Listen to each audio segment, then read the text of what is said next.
Happy Thursday. How's it going, everyone?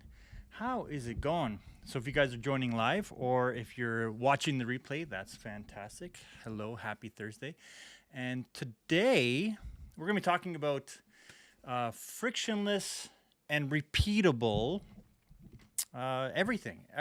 Anytime that something is frictionless or it's repeatable, that's what we're going to be talking about. And what does that actually mean? And what does that mean for not only the stuff that you're doing, but all the stuff that you're consuming as well? I'm going to talk about very specifically Apple. Do you guys see the new announcements with the new M1 Max? They're pretty much the same as the old M1 Max, just with a nice screen and a nice enclosure, but still with no touch screen, which is interesting.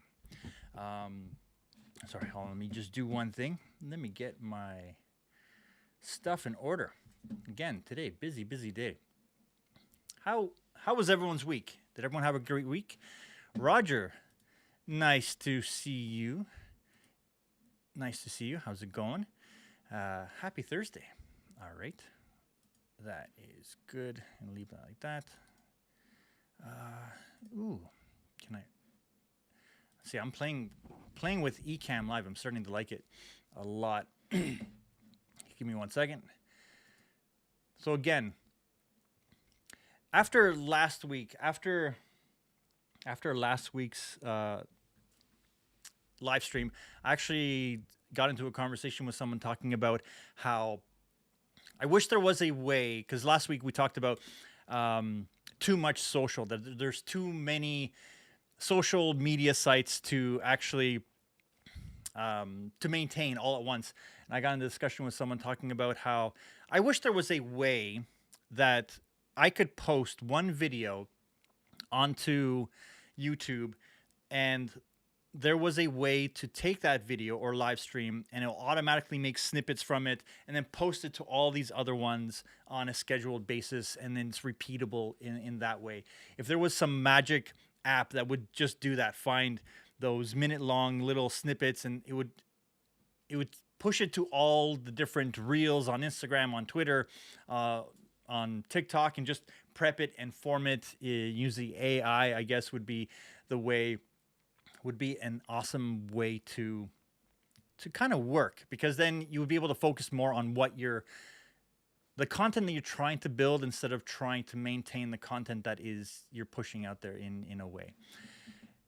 We have Basha, hello, and Mr. Tom Buck, how's it going? Keeping busy, seeing all the videos that you're posting, and they're great. I watched your video just before going live here, your updated version of Artlist versus Epidemic, and for podcasting. It's always good to kind of keep that kind of stuff and know it, because a lot of people are asking that same question. 1 second, trying to find my stuff here. Today was a busy day. It's always a busy day. It's good. But so again, today what I want to talk about is about frictionless and repeatable creating. And what does that mean? Well, let's take a few steps back, and I want to talk about why there's this huge, insatiable need to have the perfect hybrid camera, and how everyone always wants that perfect camera, that camera that can shoot fantastic stills, but at the same time be able to shoot fantastic low light footage and have everything done with one camera. So you only carry one camera, and maybe have a lens that was a 16 to 200, that was a 1.4. Like, that would be the perfect kind of system. And the reason it's perfect, the reason why everyone is looking for a camera like that, is because everyone wants to just take one camera with them, and in any situation, in any scenario, they're able to completely just get what they want. Like, they're able to get that telephoto lens, to get that, they're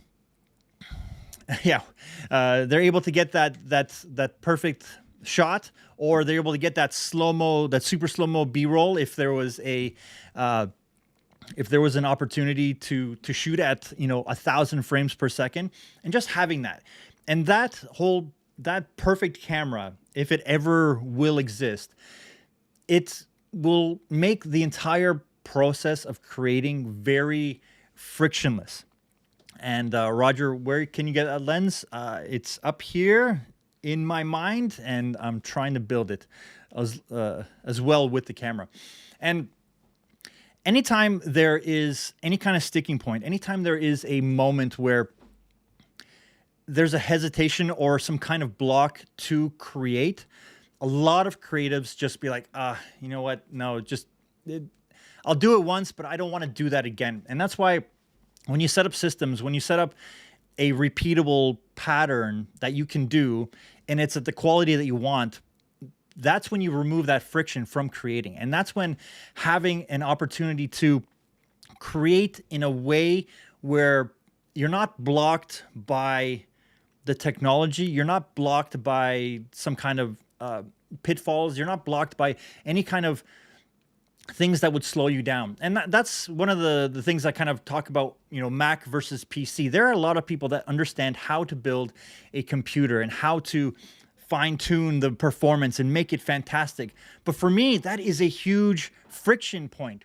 I don't want to have to build a computer. I don't want to learn how to fix it. Those would be block and pain points that I want to avoid. I want to get past the operating system and get into the app that I want. So this is why Apple is doing so well with 90% of their technology. Like for instance, so I don't have AirPods, but I have these Beats X, which are pretty much the same tech, just the kind of tethered in with a neck kind of tie, right? And the beauty of it is you buy these earphones or AirPods, and you bring them up to your phone, and instantly there is you tap one button and there is a connect button.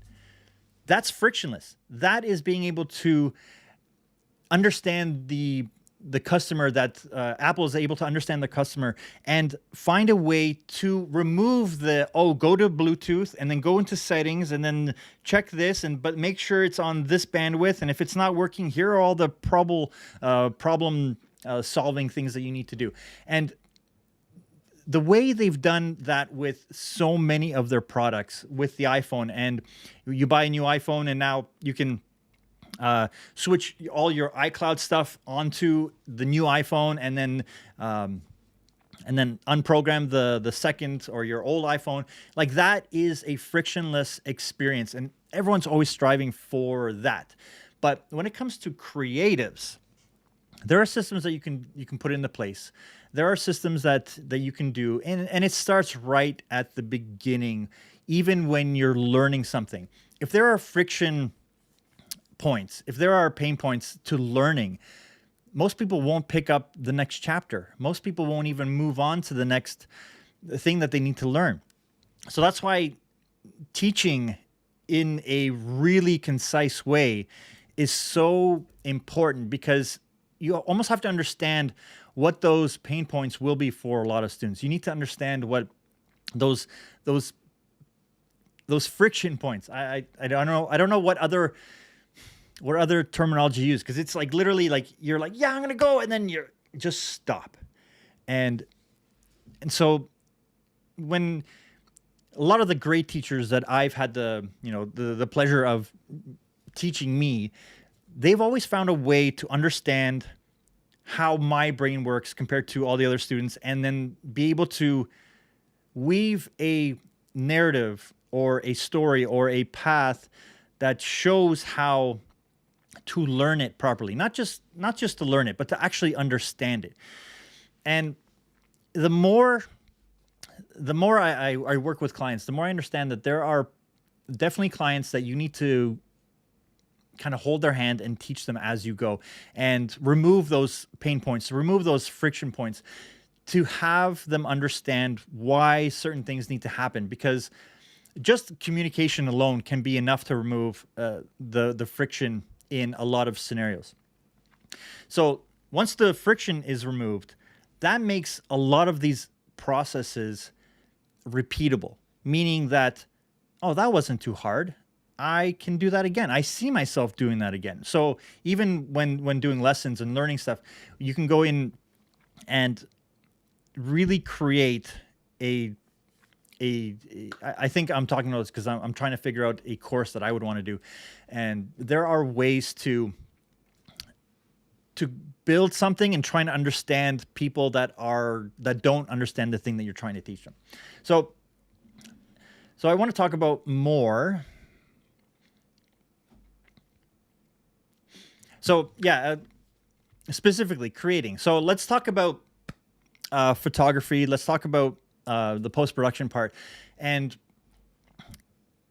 I've seen so many people pick up a camera, get so excited because of the potential of what they can capture, what they can create.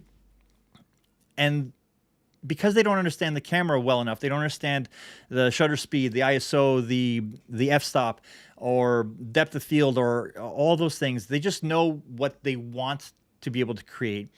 And the whole experience is one big stoppage for them. And the same thing goes with learning to edit. A lot of people just throw their footage onto the timeline, and then they start editing, and they cut it all up, and that is, they miss a crucial step, and they don't organize their footage right from the beginning. First, before they even bring it into their NLE, and then when they get it in there, then they're looking for footage. And again, the process doesn't feel, it's not fun. It's not repeatable. It's not something that they would want to do again. So that's why learning all those fundamental points makes everything downstream so much more fun. And like specifically,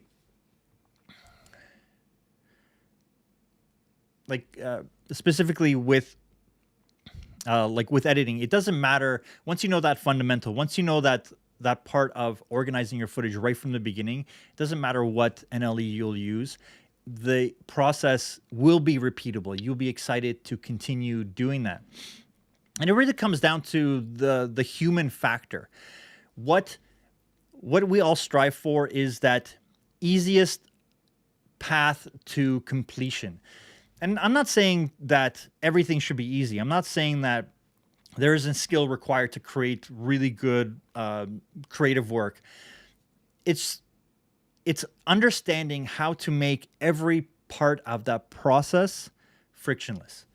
So if you learn without those pain points, without those friction points, you'll spend more time finessing it in post because you captured it properly in camera. And these are the kinds of things that I was definitely having a chat with, going back to the conversation when I was talking about having to curate all these different social media sites. I can't see myself curating them because that is a huge point of just, no, I don't want to do that again. How much time it takes, how much effort it takes to do all that stuff. And I don't see it as something that really comes down to like, how much will it benefit me? And that's where the repeatable part comes from. Because if there's a huge benefit, there's a huge upside to everything, a lot of people will do it again, even though the process was a little bit more, the process was a little bit more difficult. And a lot of people, and this is where the flip side also comes in. A lot of people will take the easy path over doing it properly the first time to create that system, which is then repeatable, which then makes the process enjoyable down the road. So a lot of people will stop the process. They'll walk away from it because they weren't able to have an easy time going through it the first time. So there is this balance where nothing is easy. I'm not saying things should be easy. I'm saying that things should have a complexity to them, but even if it's something that has hundreds of steps, those steps should flow one to another to another. It's not about creating the ultimate Apple experience where it's like one button and it just does it all, because we're not there yet as technology. We don't have that ability to be like, okay, I'm going to use AI to film everything. Okay, put the camera in the right place, put the settings in the right place, make sure the light is in the right place. I'm just going to sit here and everything happens around me. Like, that's in the creative space. That's not the way it is. And it's like, paint my painting for me, take my photo for me. Like, there's still an artistry that needs to go into it, but understanding all the fundamentals to create a great photo is one of the first steps to having that frictionless experience. Jasim, hello.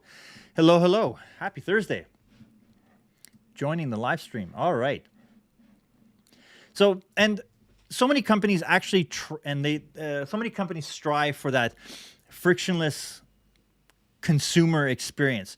But how do we bring that back to what we do as creatives?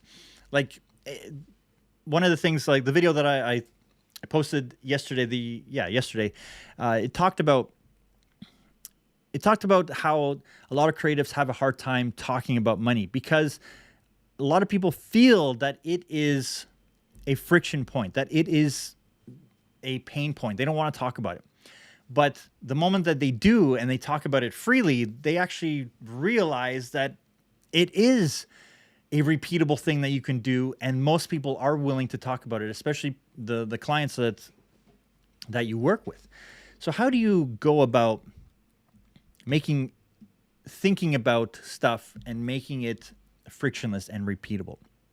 And it all depends on the actual application that you're trying to do. So with videos, like for instance, with this YouTube channel, I knew that I needed to create videos once a week consistently with my already busy schedule that I have with work and everything on top of it. So how could I build a YouTube channel that I get to talk about my thoughts, my experiences, share my tips and tricks, talk about the gear that I use every single day? And that's why I kind of settled in on the set and have one camera and just kind of do a dialogue, write out my ideas, because then I know that my time is being used efficiently. So I'm actually excited to redo it and repeat it. And it's always about finding those little paths to success, finding those moments where you know that the quality is still going to be up to what you feel it needs to be, and it should be a personal thing, but it's also done in a way where you will want to do it again, regardless of the results, because every time you do something, you get better at it, you understand it a little bit better, and you continue doing it. It's those moments where people just give up on something because it was a little too hard and they didn't want it. So, and that's how you can refine over time, because it's always a 1% improvement. It's always about, 5% improvement over the long run is a huge improvement when you think about it from a macro perspective. So creating the frictionless experience takes time, and it takes iterations, and it takes that willingness to explore, is there a better way? Like for instance, there's an award show that I was working on where every year I try to find a way to speed up the process just a little bit, to do something that's to build something in a procedural way, to build something in a way where the next year I'll benefit from taking that extra little bit of time this year to set it up in a way where I make one change and it'll propagate through the majority of the show. And then, but I can still make it dynamic enough where I can change the colors, I can change the fonts, I can change everything, but do it in a way where next year it'll be frictionless. So it's not about creating something that will be frictionless every single time. It's about understanding that there is a better way to do something, that there is a faster way to do something, and that there is a way to do it that you'll actually benefit from it in the long run. Is this making sense? It's making sense in my head. So, Jasim says, happy Thursday. I'm currently having a frictionless experience with Final Cut Pro. Yes, thank you. Finally, after years of Premiere Pro, and it's Final Cut Pro, I will say, is one of the most frictionless experiences I've had in an editor, in a non-linear editor. And I've worked with Avid, I've worked with Premiere, I've worked with Media 100 going back a couple of years. I've worked with Sony, I've worked with, you name it, I've tried it. DaVinci Resolve as well. And Final Cut Pro is one of those applications where there is an intuitiveness to it once you get past that little bit of friction of the way it was. Just because that's how they used to do it doesn't mean that that's the way it should be done. And there's a old analogy that kind of talks about how a mother was prepping a meal, like a family holiday meal, and she was cutting the ends off of a ham, and then putting it into the pan and then into the oven. And then the daughter asked, like, oh, why do you cut off the ends of the pan? And the mother said, like, oh, that's the way that my mom did it. And then the young girl asks, why do you cut off the ends of the ham? And the grandma said, like, oh, that's the way my grandma did it. And then the great grandma is there. It's like, the only reason I cut off the ends of the ham is so it would fit in the pan, because we only had one pan and it was short.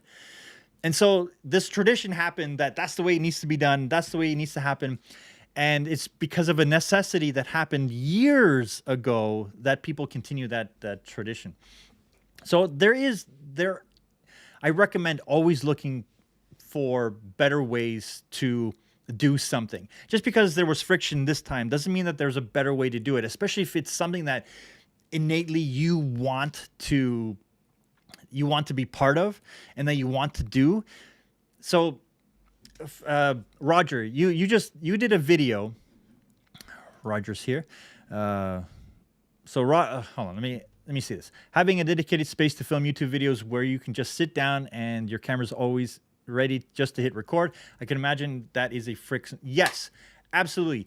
And watching your last video, I immediately felt the frustration you had that you weren't able to put up that video, because you've gotten into the habit where you like repeating it. You've gotten into that moment where it's like, ooh, I know I need to make a video. And I'm actually super happy that you did, even in that circumstance where you felt that you're like, I know that you probably had this moment, like, why should I do it? Should I not do it? Should I? And I've been there. I've had those moments. And that's why I made some of the videos the way I've made them, where it's like, I had other things that I needed to take care of, but I still tried to film a video around it that was still within the message of my channel. And that actually allows you to explore a little bit beyond the set. Like for me, that's what I need to do. That's like the next step, where it's like I need to explore a little bit beyond the set. I have opportunities to film and on location that are coming up maybe this summer, and I would love to be able to expand out into that and show actual working examples. And that was my whole plan for 2020. I had projects lined up that would be on set. I had a couple of feature films that I would have been able to participate and go and talk to the creators there and share those experiences. But, 2020 was what 2020 was, and now we're at 2021. That's a lot of 2020s. So, nope. So Mr. Tom Buck says, I taught Final Cut for 9 years in big old labs with tons of students and hardly any issues. It's so easy to teach and it's so reliable, even high schoolers couldn't break it. And it is. It's one of those things where I started with Final Cut 7, immediately moved to Final Cut 10. When they released it, I paid that $300 back in 2011 and I haven't paid a penny since. So I think that's definitely worth the investment, and I use it a lot. And even I bought all those like plugins and all those accessories to convert. So if I need to use Premiere, or clients need to use Premiere, I'll do everything in Final Cut because it's frictionless for me. And then I'll export the XML and put it into Premiere and send it out that way, because I can get an edit done much faster. I know how to tweak everything, and the whole experience is amazing. So yeah, I converted Jassim to switch over to Final Cut because Premiere is dead, in my opinion. But that's a whole nother story. So I'm definitely interested in always finding a better way to do any process. So, and there are some times where I overthink a scenario, like a home improvement project. I'll completely overthink it because I'm like, I know that there's a better way to do it than immediately the way I think of it. And I always think it's going to be super harder than it is. And so I overthink, I overprocess, I overanalyze, I over-research. But then when I get to it, it's like I've already prepped my brain to execute on on the task at hand, and it feels like it's so much easier. So I don't know if it's because of all the planning, all the prepping, all the research, that I make the experience so much easier than I initially built it up to be, or if it's because the process was just easier. We'll never find out, because I think I'm going to be ever stuck in that loop to overanalyze everything. And I think it comes from the way I work in post-production, where I try to figure out what is going to be the best way to work on something. Because in every process, there's always that moment where it's like, if I do this, this, and this, and this is where critical thinking comes in. And we get hung up on this point, then you may have to go all the way back to start something. And with digital creating, there's always the undo button. And I love having an undo button. I love being able to, be like, oh, that didn't work. I can go back a few steps and or save out a project and be okay. But I know when I'm doing a house project that, like, we're building a deck, it's like, there's a moment where it's like, if you mess up, that's all done. Like, you have to rip it out and start again. Do you guys have any of those kind of experiences when you get into the home improvement stuff? It's just it's an interesting psychology for me that I understand it, because I always want everything to be as frictionless as possible. So I try to think through the steps, have those critical thinking moments, and understand what are the steps needed, what are the tools needed, what are the possible pitfalls, what are the possible pain points and friction points, and how can I mitigate them even before we start. But sometimes you just need to start. So Tom asked, I'm curious your thoughts on about Avid. Is it the best for huge projects, or is the industry stuck cutting the ends of ham because that's how it's always been done? Okay, an Avid system. So my very first, one of the first companies I ever started, the company bought a whole Avid system. They bought a media composer, and that was what was available. I think Final Cut was still kind of growing. It wasn't as big as it was during the middle to end of 2000s. But we bought not Final Cut. We bought a whole system, and it was about $250,000 for the system, for everything, like the monitors, the hard drives, and it just everything. It was about $250,000 for the entire system, editing system.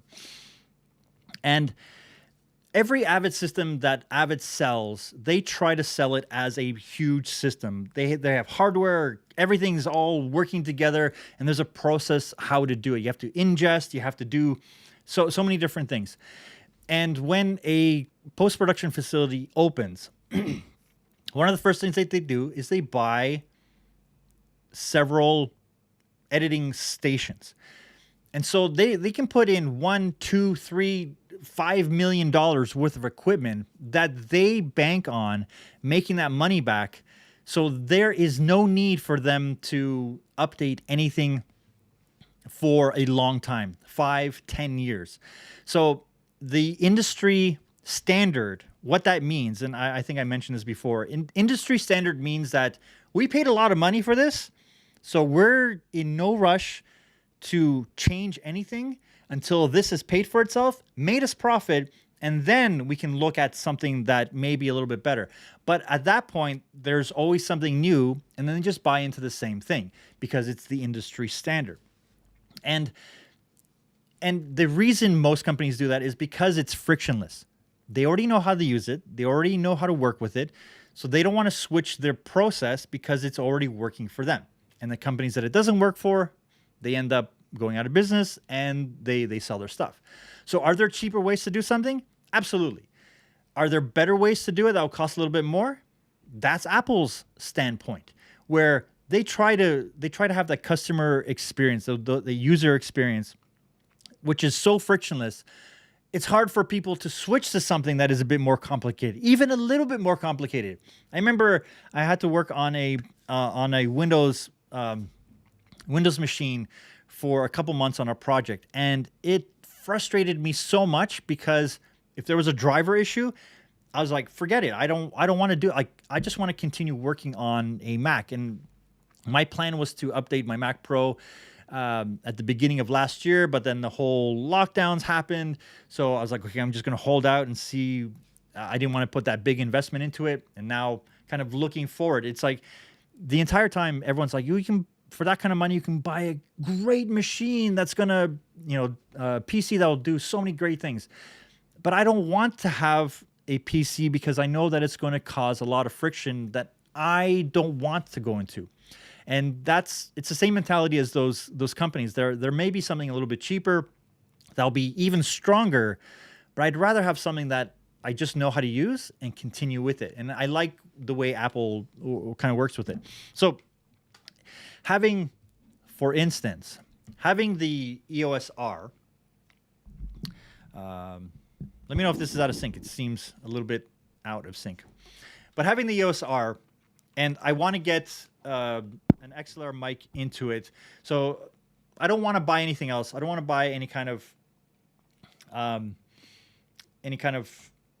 mixer or anything like that. So I use this Zoom H4n, and I plug in the XLRs, and I just take an output from here into the EOS R to have XLR mics into it.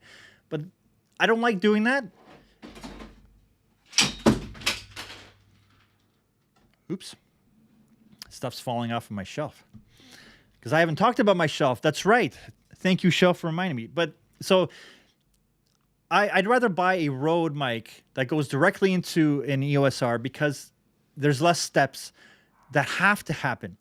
And that's where the frictionless and repeatable part, like if there are steps that you can remove from your entire process, that's what's going to make the entire process feel better. That's what's going to make the entire process repeatable, because if you can get through the entire workflow, but you get what you want to accomplish done and not try to finagle the actual hardware and software, that's one of the reasons why I love using a cinema camera with XLR inputs, with ND filters in it, with all this attachments that I can definitely put on. I want to have a camera that will stay on, that will record, that won't overheat, that will be quiet, that will have all these functions in video form. But I also want a camera that takes amazing photos. So that's why there's two separate cameras that do two independent things to each other. But again, going back to the beginning of the conversation, that's why there's this huge rush and desire for so many people to find one camera that can do all of those things.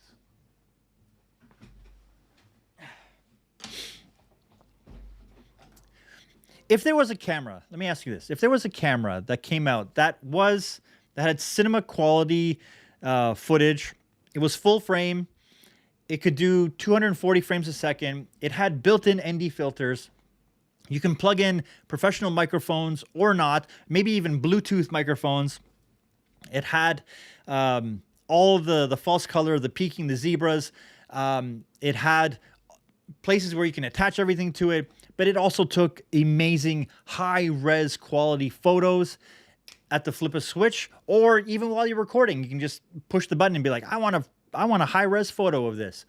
Like, would you buy a camera like that? Would you pay more for a camera that can do all those things? Would you pay for a camera that could also wirelessly transmit, not have to plug it into things, and be able to send a signal to a monitor that was 300 yards away? Is this something that would actually interest you as a product? And what would you pay for it? And it's also small enough to go in your everyday carry. Like, that's the ideal. That's where creating frictionlessly and in a repeatable environment, that's the ideal. But that doesn't necessarily mean that we'll ever get there. I think the closest thing is to that is an iPhone. Now, if they can only get this to look a little bit better and have better audio and lenses, so I think that's even Apple is trying to do that because they understand that a lot of people want to have a camera with them at all times that takes great photos, but also takes great video. But everyone that loves full frame kind of cameras, they're always going to ask for more. They're always going to ask for more. Even with that camera that I described right now, is there something that be like, well, what else doesn't it have? Oh, it also works in moonlight, but it is completely sharp. Oh, it has perfect color recreation. I think that there will be a point where computational photography will be able to create a lot of great images. But the biggest obstacle for something like that, like I know that Apple wants this to be the every camera, but optics and physics are physics. Like there's only so much that you can, there's only so much light that you can cram in here and fake depth of field.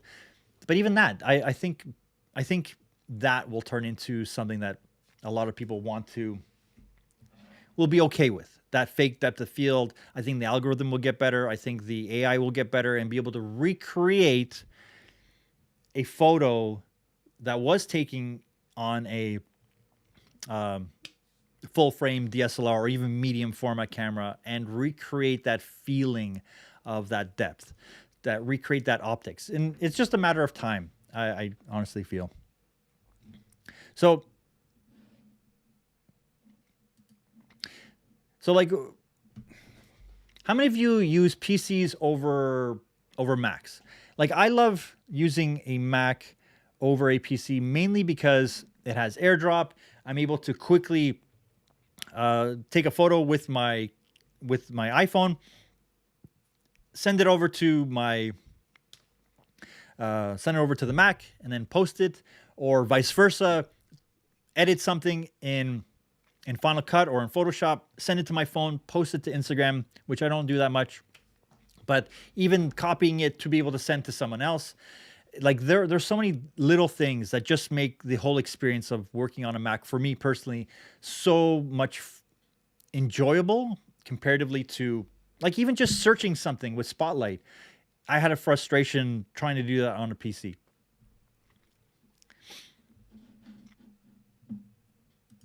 So I don't think it will come down to price because people would pay up for that. Like if they could create a camera like that, they would have. And I think, Roger, you were saying that the reason there's the 30-minute recording limit on a lot of DSLRs or mirrorless cameras is because there's a lot of places in the world where if they get rid of that recording limit, then they have to classify it as a different kind of camera. It's like having that mod that keeps it within that kind of category.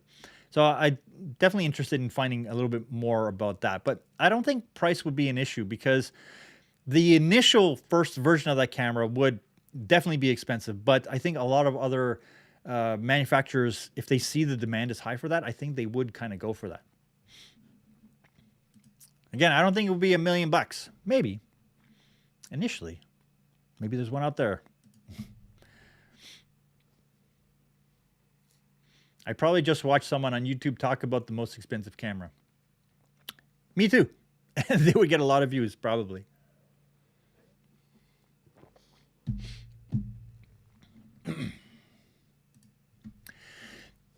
Let's start a Kickstarter to get that camera made. Yeah, it would be some kind of Franken camera, some kind of monstrosity. It'd be interesting. I know that there was a couple companies that, there's that one company that tried to create a camera with like 17 different lenses in it that try to then capture all these different points of view and then stick it together to be like a medium format camera and have the right depth of field and be able to pull different portions from it and have like 100 mil zoom or something like that. And it was expensive, but apparently it wasn't that good. Again, optics is optics, and the computational power that needed to do something like that is not something that works as fast as works as well. It's not there yet.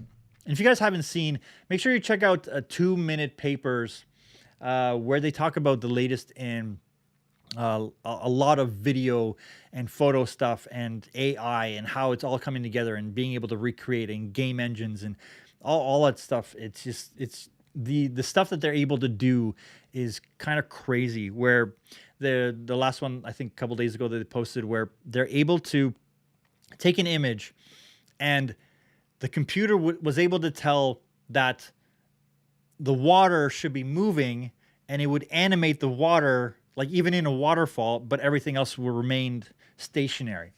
Like stuff like that, where it's able to stabilize. Another one was able to stabilize footage without having to crop it heavily, and it was able to recreate the edges of the image, so you can still have your original shot, but it's stabilized, and it just did content aware around the edges. I think that kind of stuff is coming down. I think we'll get to a point where it will feel frictionless and repeatable, and everyone will be able to take great photos, and there'll be Instagram 2.0. So speaking of frictionless, have you guys seen the new iMacs? Do you guys like them? Is that something that's going to be on your holiday wish list? Are you guys going to buy, or are you guys going to wait and take YouTube's advice to wait on the more powerful one for your needs?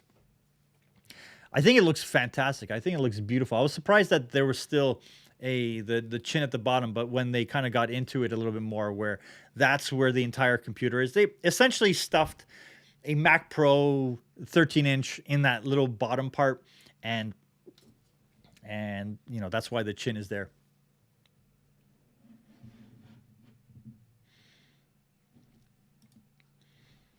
That's right, saving money for the new technology. I think I'm gonna go with the 16-inch because I like a little bit more space. So it depends on how big that was. I need to update my laptop, as that's my main communication machine. So I want something that if I do need to go work remotely, then I'll have something that will be able to edit all the stuff fairly easy, but on a nice bigger screen. Right now I'm using the M1 Mac Mini to live stream. And question for you guys. Are you guys seeing, because I should be streaming this in 2:1. Let me know if it's coming across. Are you guys getting bars at the top or bottom? How is it looking for you guys? Can't really check it. Maybe I can.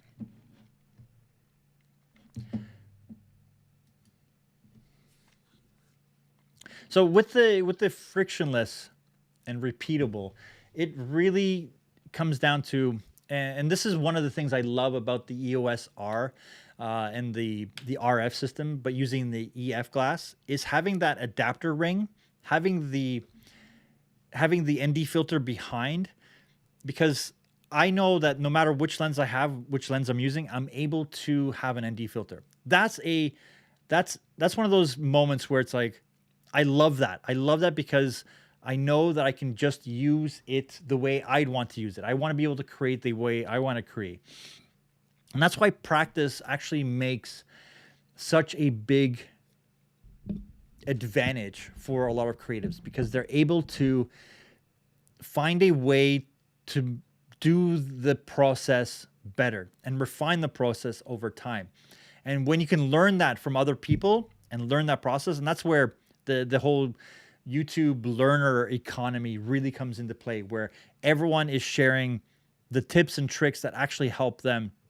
And some people learn better from others, and that's why there's this gluttony of people teaching the way they do stuff, but it's about finding the ones that work well and best for you, the ones that communicate in a way that really resonates with you. So learning to make the process better will make the process frictionless to a point, and it'll make it to a point where you're actually excited to do it again. Does that make sense? I think that makes sense. All right. So we do have. Good. Look at that. Ecamm to stream at 2:1. It's a new feature. I don't think that was available before. Next is to try to figure out how to do it in 4K. But the biggest issue is that the C200 does not output in 4K through HDMI or through SDI.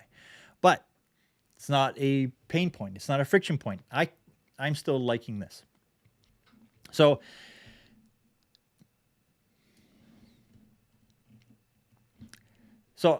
I just wanted to say, guys, thank you for hanging out with me on Thursdays on this new channel. I know that it has been an adventure for me. I've been enjoying doing the entire process and doing these live streams, and it is because I want to make me public speaking frictionless, and this is part of the practice that I need to do, that I want to be able to practice, refine it, get better at it, and have those longer discussions that are meaningful to not only me, but to everyone that I kind of meet. I want to be able to have full-on conversations and move everything forward and just have a good time to talk about a lot of this stuff. So I just wanted to say thank you guys for hanging out with me on this Thursday. Make sure you guys head over to hang out with Heather and Tom on the couples table. They're going to be talking about Heather's business model and how she sets up her whole business. I think that is a great way. I think that it's a great topic to talk about, and they talk about money freely. And as creatives, I think that's very important. So if you haven't seen my latest video, make sure you go check it out.